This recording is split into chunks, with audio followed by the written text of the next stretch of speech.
تو मोती साहब मेरा भाई बहुत परेशान है, मेरे भाई की शादी को सिर्फ 6 माह हुए हैं, शादी होते ही घर में बीमारी आ गई और मेरा भाई भी अचानक शदीद बीमार हो गया, अस्पताल में दाखिल हो गया। फिर जिस कंपनी में मेरा भाई 12 सालों से बड़े अच्छे ओहदे पर था, दिन ब दिन तरक्की कर रहा था, इस कंपनी के मालिकान मेरे बड़े भाई पर फख्र करते थे। शादी के फौरन बाद इनका रवैया बहुत बुरा हो गया, उन्होंने मेरे भाई से भी ओहदा छीन लिया, मेरे भाई से कई जगहों पर कोशिश की अपना बिजनेस वगैरह वगैरह।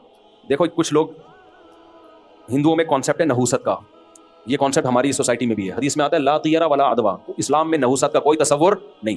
बाज़ लोग के साथ ऐसा होता है, शादी हुई, कारोबार में नुकसान, ये बीमारी, फलानी बीमारी, ओहदा गया, समझते हैं मनहूस है। औरतें भी ताना देती हैं इसकी नहूसत से ये सब कुछ हो रहा है, ये बिल्कुल गलत है। बाज़ काम इत्तेफाक से आपस में जुड़े हुए होते हैं।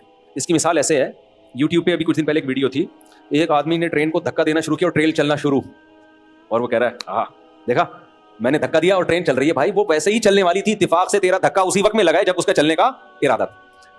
मौलाना इबादुर रहमान साहब है ना, तबलीग जमात के, बड़ी प्यारी मिसाल दे रहे थे कि बाज़ दफ़ा आप स्टेशन पे खड़े होते हो, आपने ट्रेन को हाथ लगाया, चल पड़ी, हाथ लगाया, रुक गई। देखो बाहर मुल्कों में ट्रेनें चलती हैं तो चलते चलते तेज़ हो जाती हैं, हमारे यहाँ ट्रेन रुकी भी है तो रुकी भी है।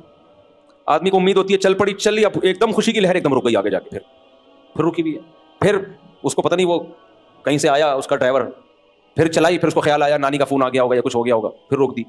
ऐसा होता है हमारे ट्रेनों में, यूँ चली फिर रुकी, फिर थोड़ा सा चल गई, फिर रुक गई।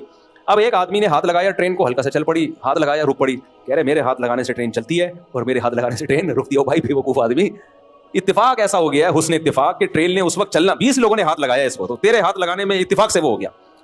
ऐसे ही मेरे भाई कुछ परेशानियां अल्लाह की तरफ से मुकद्दर होती हैं। अल्लाह को पता होता है 5 जनवरी इतने बज के इतने मिनट पे इसको ये टेंशन मिलेगी, इत्तेफाक से उससे एक दिन पहले इसकी शादी हुई होती है, तो वो टेंशन किसके खाते में डालता है? बीवी के खाते में।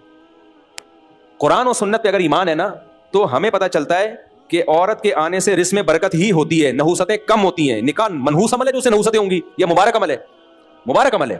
अब अगर किसी के साथ उल्टा मामला हो रहा है तो वो यकीन कर ले कि ये निकाह है, अगर ना होता तो इससे ज्यादा उल्टे हालात होते मेरे साथ।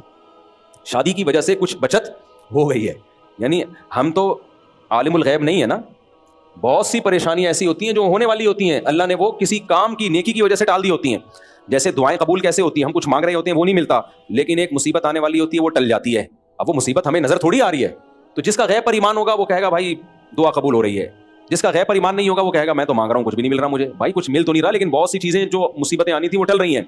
तभी तो कुरान ने कह दिया युमिनूना बिल गैब, इस्लाम से फायदा वही उठाएगा जो अल्लाह की बातों को बिन देखे ईमान लाएगा।